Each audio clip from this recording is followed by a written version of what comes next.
as we bring ourselves back into a conscious awareness of each of us here in the soul circle, breathe up this energy as the living spirit and imagine this intention, this vibration encircling your entire physical form. Allow it to create your 12th dimensional shield, which is your buffer zone, that no matter where you go or what you do, you are always encased within this plasma field of light. Therefore, any energies that are emanating in this first harmonic universe have to go through this field of discernment around you. You have the right to proclaim what you are willing to welcome into your sacred temple and your sacred space. But it is our responsibility to uphold those gateways into our sacred temple. And these gateways are our ears, our eyes, our thoughts, our mouth, our breath, our skin. These gateways into our sacred temple are the gateways of our consciousness. And even to expand it, these are all 64 gateways of our consciousness, even through our divine blueprint, our human design, our astrological archetypes. So as you step into this reverence of creating the sacred guardianship of your temple, you are also proclaiming your alignment to protect your inner temple from all that enters into it.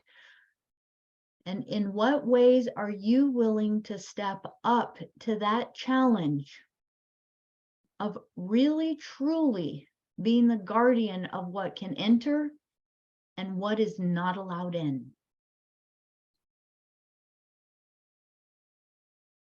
And as you take another deep breath,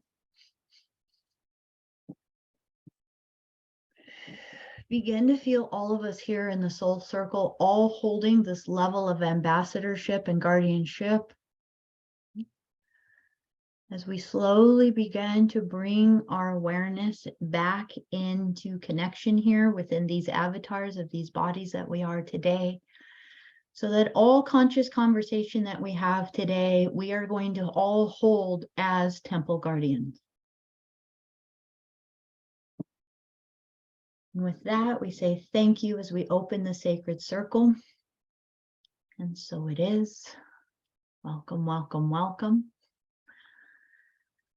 Welcome, everyone. Whew. So much love being here with you. I actually want to talk about our bird tribes just really quickly, because I feel like the majority of our conversation is going to go into two different topics that have come up through the Telegram recently. So again, I'm so grateful to the Telegram for its ability for us to feel things in real time. I'm also going to ask and invite, if there's something that resonates that you kind of go like, oh yeah, I remember that. Please type it in the chat, because the Guardians have been saying this is a very sacred time for us to elaborate a lot more on some of the things. There's only so much we can type in a Telegram, and there's certain things that are just important for us to expand upon. So within this, I want to bring a new energy forward, and I'm going to tell you this is something I am currently exploring, so I don't have a lot of depth that I'm going to be taking you into it with right now, but this is kind of part of the fun. I get to take you on the journey as I go along the journey as well. Since this summer, and even a little bit before then, I've been very, very called to the constellation of Cygnus in the sky. The constellation of Cygnus in the sky is the swan. It looks like a massive avian bird in the sky. When you see it, you can't unsee it ever again. Every time you see it, you will be like, oh my gosh, there is the bird.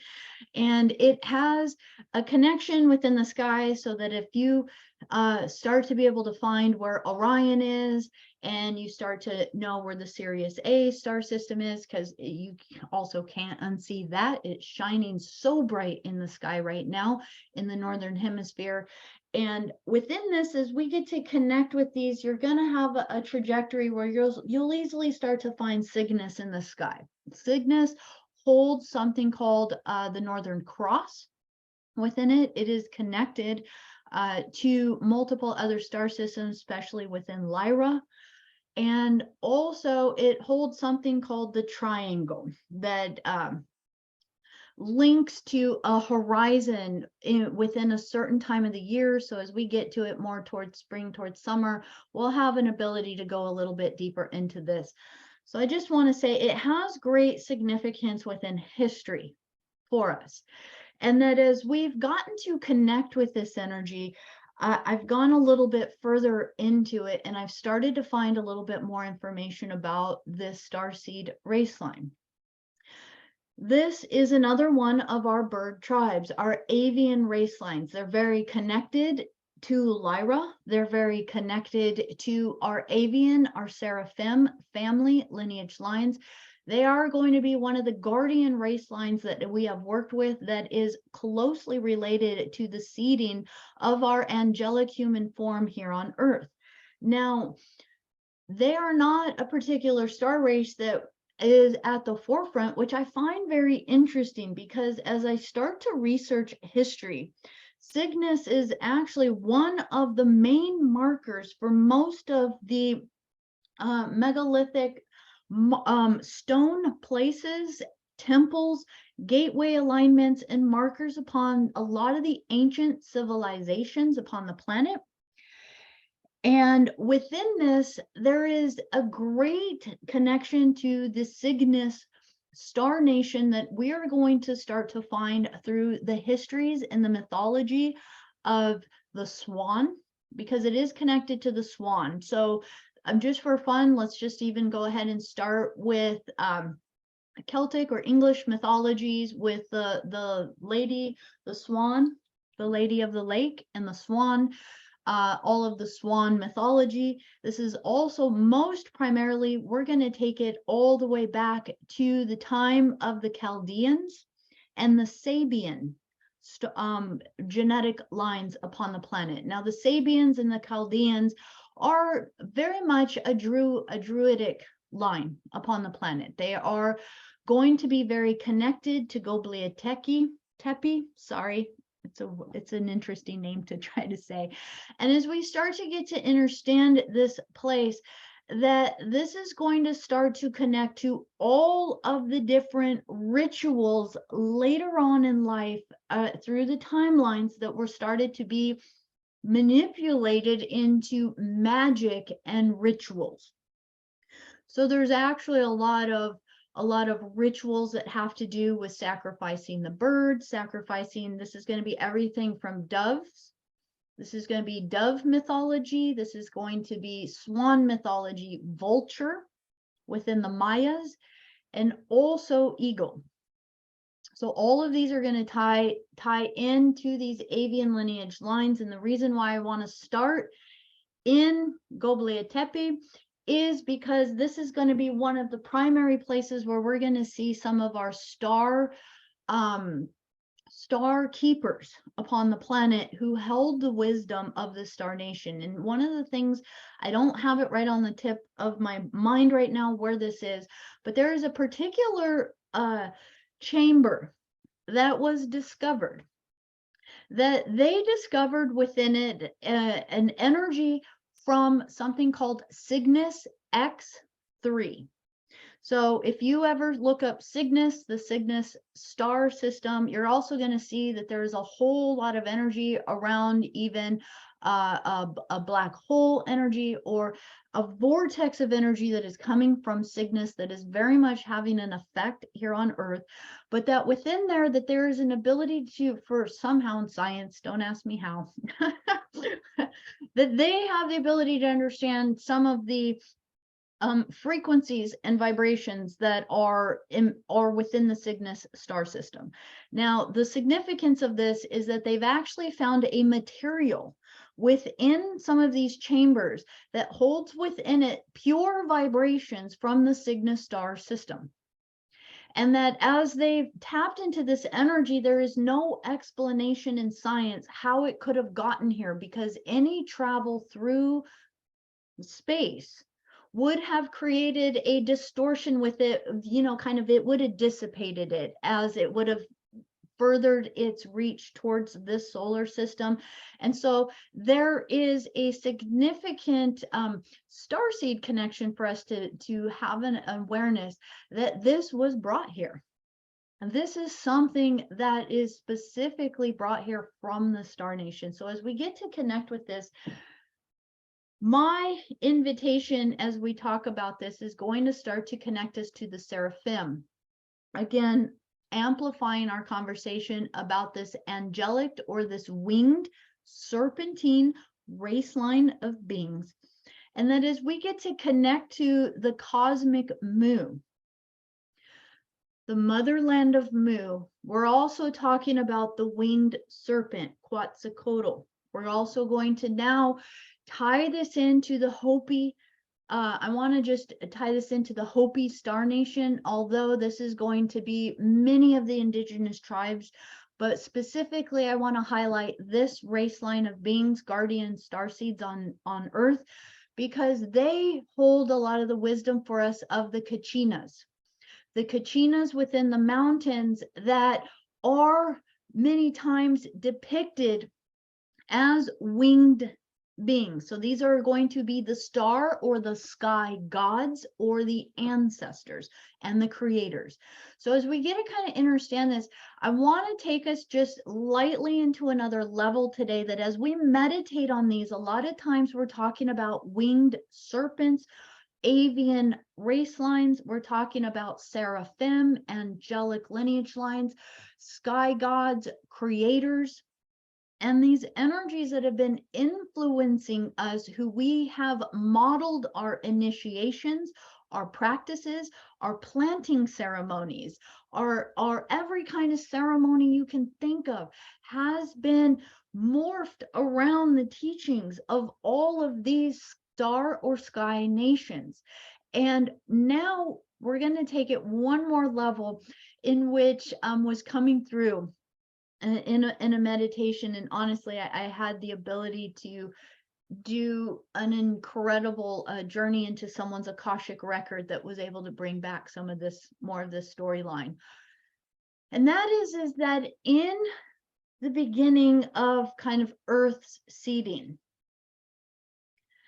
that we have these serpentine dragon cosmic mothers. And I'm gonna help us embrace the idea and the thought that these beings were etheric. They did not exist in the physical reality in which we see our physical reality. So this is where we're going to start to get rid of our logic for a moment, because a lot of times we think of Quetzalcoatl and winged serpents and Nagas and all of these beings, and immediately we want to picture something physical.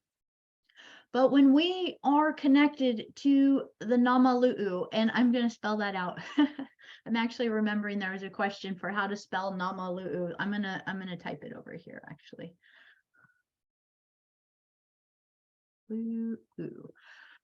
So this is one of our Adamic races. This is one of our etheric original guardian races that were created upon the earth. The other term they are going to be known by, if you ever read the Voyagers books, is going to be the original Oraphim race lines. So these are going to be some of the original created race lines from the cosmic dragon mothers. And remember, these are etheric beings. These are luminary beings that would exist in higher dimensional spectrums that many times I like to describe, if we were to see them again, the aurora borealis moving through the heavens is such a beautiful conscious way that we might even start to tap into how these beings move throughout creation. Now, as we get to understand this, they moved and they are embedded in the etheric body of Earth. So again, within this, this is going to be, here we are on Earth, which we might call Terra or Earth. And then there's going to be the energy of Tara in the Pleiades. And then there's going to be the energy of Gaia in, Orion. Okay, don't mind my typing. So now as we get to have this impression, I want you to kind of see this. I should have typed it backwards because these are the etheric bodies. And within these etheric forms, now we're working within the realms of the Kumaras. We're working within the realms of these solar deities, solar rishis.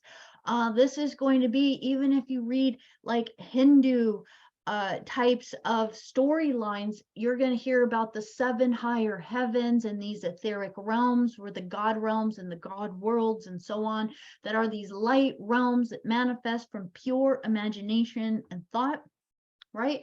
So now we're having these, and it's tricky for us to think of, oh, a cosmic mother birthing something. Well, here's the thing. These births weren't happening through something like copulation, like we would think of here on Earth. This is going to be happening through intention.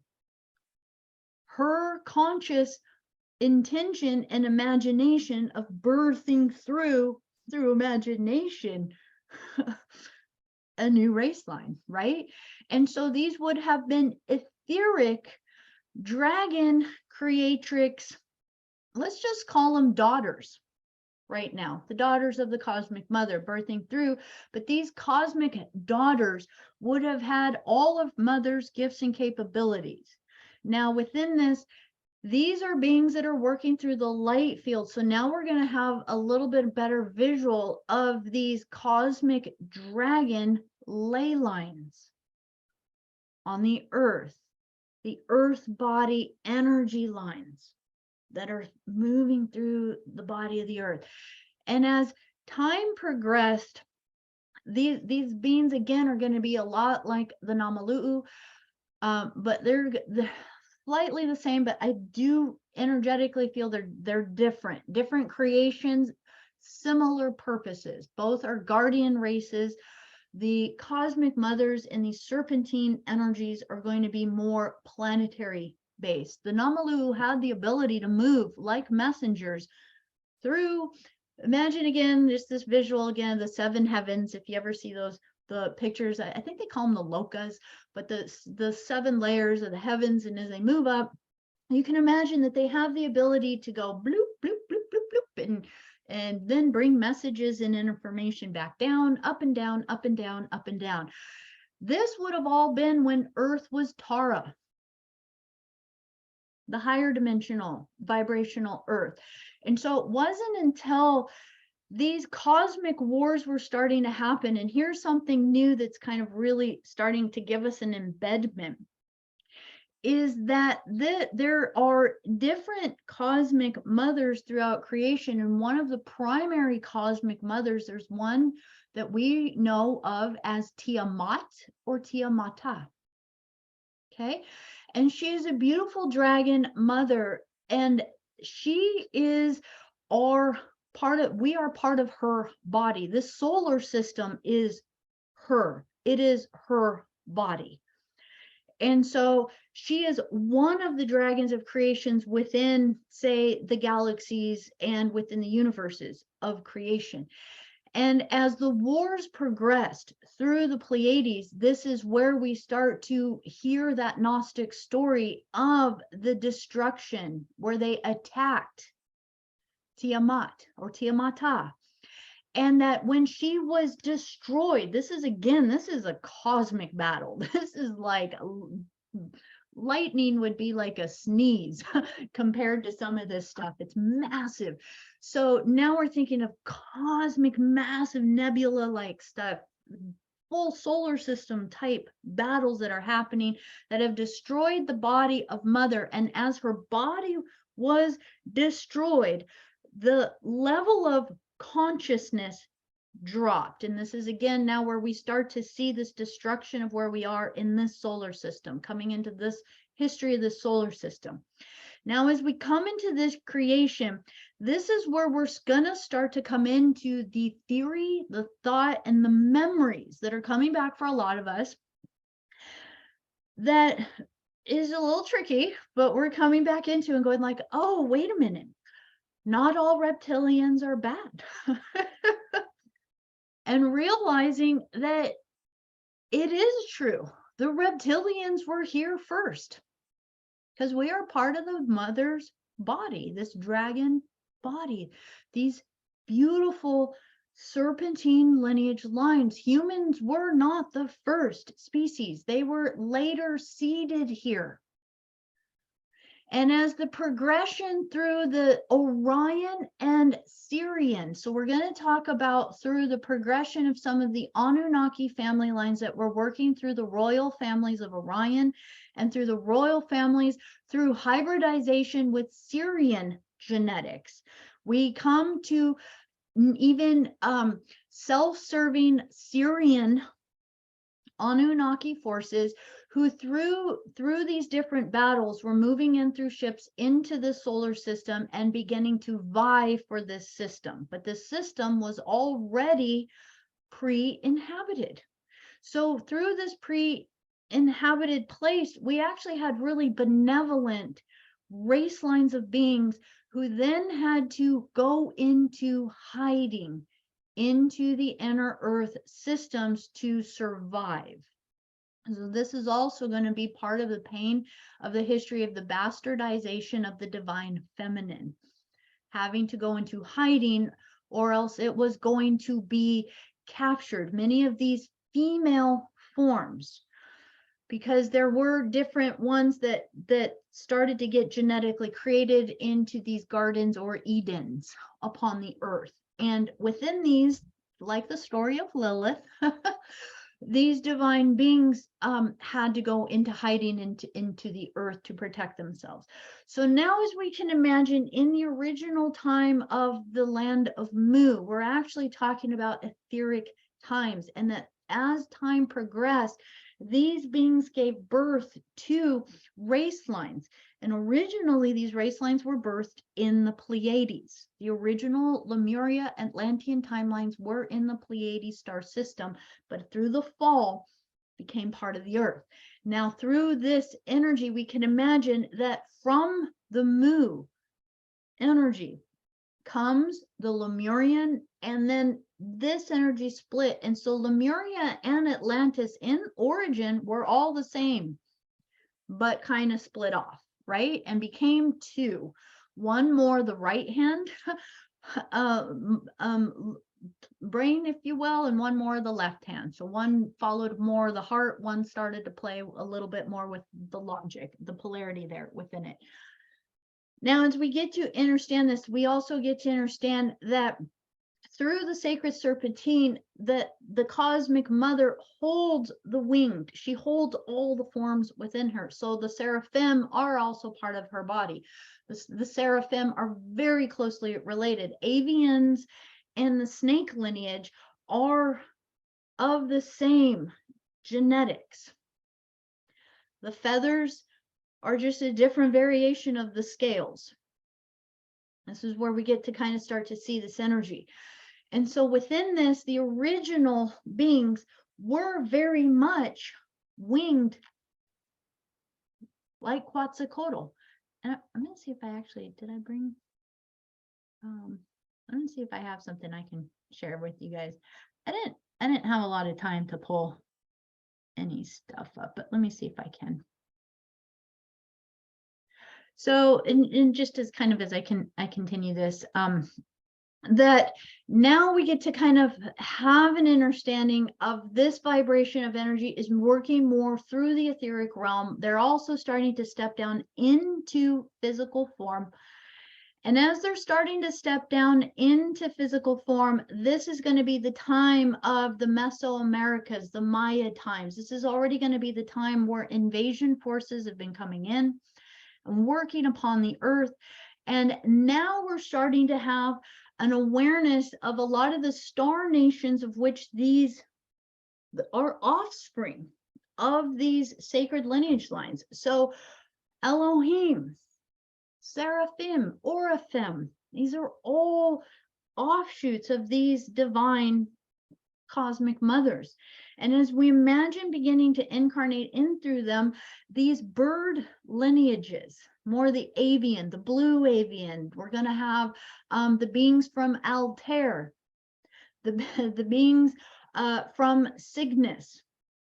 We're going to have different winged and avian lines that are a mix between avian and even Leonite, say in Regulus or even in Spica. And as we start to see all of these, we're just going to start to see a lot of different variations and hybridations of this divine mother energy.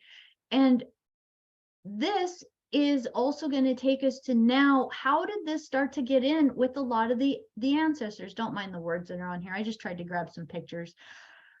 And this is going to now start to take us to the time of the indigenous tribes and seeded races who would have still had memories of Pleiadian existence and that connection to the star family and where they came from, and also through the shamanic practices and through the connection through the temples, the initiations, and many of the still open stargates and visiting star races. The awareness of connecting with these creators or these sky gods that would have been holding the wisdom and the memories of their appearance, of their energy, of the work that they were here to be. And we're going to see this over and over and over again. Let me see if I can see this over and over and over again through depictions. That as we see these depictions, we're going to have an awareness of this hybridization of how they were starting to move upon the earth plane, now within more of the mythology kind of stuff we've heard of, that we realize mythology is actually history, and see their depiction through beings such as the Nagas, the Mer people, the aquatic people, because these sacred serpent lineage lines were also very aquatic. If I can amplify some of these. I just pulled some images really quick to start to see some of the energy of how these seraphim and how these winged races are depicted through us. And so this is going to be the very beginning of a PowerPoint I will eventually put together on some of this energy. I just wanted to show you guys some pictures today. So now within this, as you get to experience and express this energy, I just want to bring one thought for us to play with this, and I'm going to wrap it for today. This is just going to be something for us to start to embrace internally, however it may unlock some memories for you. But now as we imagine the serpent energy that moves upon the earth, connected to the earth, the planetary ley lines and the grids of the earth. This is one of the gifts of the Hydras, of the Nagas, of even the Mer people, is they work through the frequencies, the sound tones and vibrations of creation. I don't have an image, but some of my favorite, I don't know if you guys even got to see that video of the guy that tours all the temples through India and through Southeast Asia. It's on the Telegram. I can post another one of his again. Love his questions that he presents through his videos, plus his voice is just awesome. And as he shares this wisdom, he points out so many of these temples that were actually used for hybridization projects, showing the mixed kind of different species, but primarily almost every single temple is guarded by a Naga.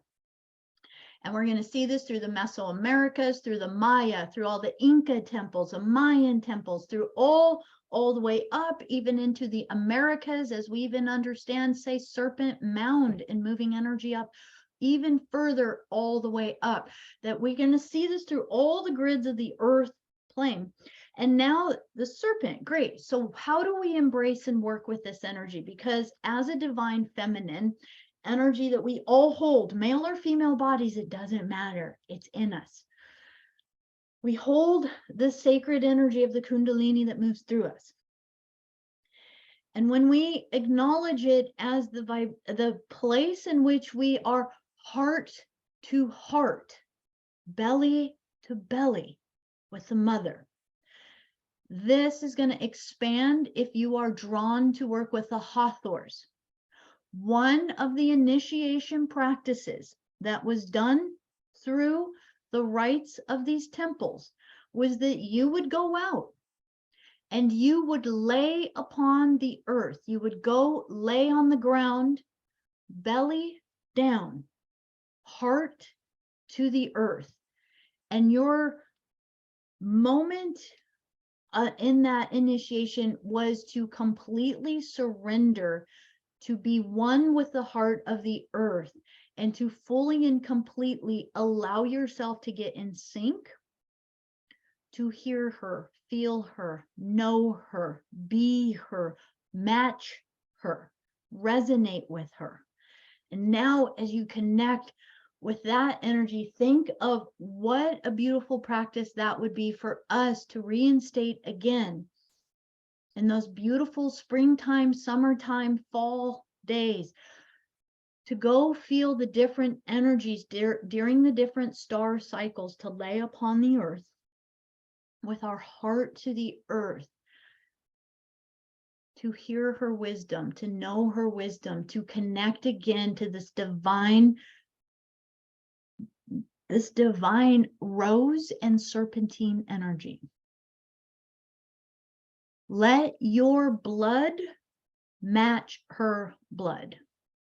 And I will tell you, I just will lightly touch on this, but this is also one of our sacred practices as divine feminine, that if you've ever had the impulse at any time in your life as a woman, this would obviously be for the females, to be with Earth Mother during your menstrual time, to share that back with her, to embed it back into the earth. This was also part of the Rose teachings.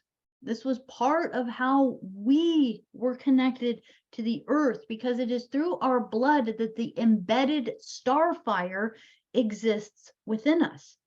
That is why women through these temples, for all of us that have memories of being in temples that were raided and the women were taken or forced bred, what did they want?